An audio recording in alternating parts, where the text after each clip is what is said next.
अस्सलाम वालेकुम सिंध वासियो। मुंहिंजा भाउ सिंधी ऐं मोहम्मद अयूब सूमरो नंढड़ो आर्टिस्ट तव्हांजो भाउ अर्ज़ु पियो रखां त असां हिन दुनिया में सिंधियुनि जे लाइ चैनल ते कमु कयूं पिया, जंहिंमें असां नंढियूं फिल्मूं बि ठाहियूं आहिनि, जंहिंमें शेर दिल आहे, ज़ुल्म जी इंतिहा ऐं इंतकाम फिल्म ठाही आहे।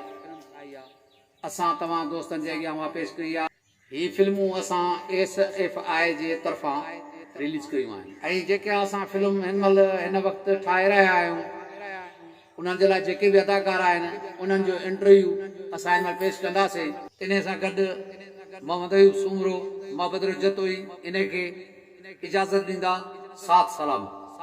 अस्सलाम वालेकुम या अली मदद। मुझो नालो आहे सिकंदर सरगाणी। असां महाबदरे जा रहाकू आहियूं बाबा। हिते महाबदरे में असां फिल्मुनि जो कमु कयूं था। अस्सलाम वालेकुम या अली मदद। जीअं तव्हांजो पंहिंजो नियाज़ हुसैन राजपर नंढड़ो आर्टिस्ट पूरी सिंध में असां कुझु फिल्मूं कयूं आहिनि ऐं कुझु हींअर SFI जे तरफ़ां साईं ताहा मोहसिन जे तरफ़ां हिकु नई फिल्म रिलीज़ थिए पई, जंहिंमें अवां सभिनी भाइरनि खे असांजे तरफ़ां दावत आहे ऐं जेके सुठा सुठा आर्टिस्ट ऐं जेके हिन फिल्म में कमु करण जो शौक़ु आहे उहे तव्हां भलीकार करे ऐं हिते अची सघो था। महाबदरे में साईं SFI जे तरफ़ां ताहा मोहसिन जे तरफ़ां हीअ जेकी फिल्म आहे उहा रिलीज़ थियण वारी आहे।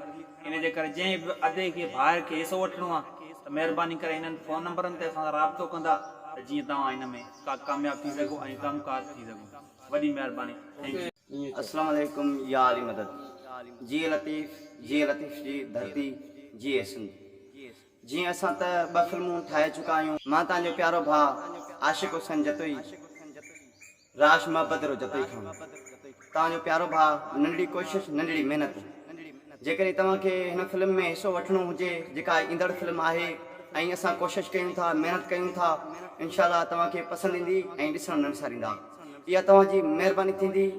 ऐं असांजो प्यारो अदाकार साईं ताहा बुखारी ऐं असांजो प्यारो भाउ उस्ताद अयूब सूमरो ऐं असांजो प्यारो भाउ उस्ताद सिकंदर सरगाणी, असांजो प्यारो भाउ साजन सरगाणी, अदाकार नियाज़ हुसैन राजपर ऐं ही नंढड़ो भाउ आशिक़ हुसैन जतोई जी लतीफ़ जी धरती। अस्सलाम वालेकुम या अली मदद। अस्सलाम वालेकुम मुंहिंजा प्यारा दोस्तो माया सैयद ताहा मोहसिन।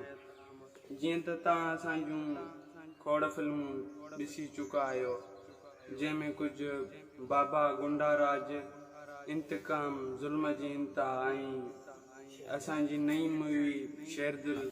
असांजी नेक्स्ट मूवी जी शूटिंग जारी आहे, जंहिंमें तव्हांखे हिसो वठिणो हुजे, भाउ खे फिल्म में असां सां गॾु कमु करिणो हुजे त असां सां हिननि नंबरनि ते राब्तो कयो। ऐं असां सां हिन फिल्म में गॾु आहिनि उस्ताद अयूब सूमरो, सिकंदर सरगाणी। त असांखे इजाज़त ॾींदा, पंहिंजे दुआनि में यादि रखंदा। अल्लाह हाफ़िज़।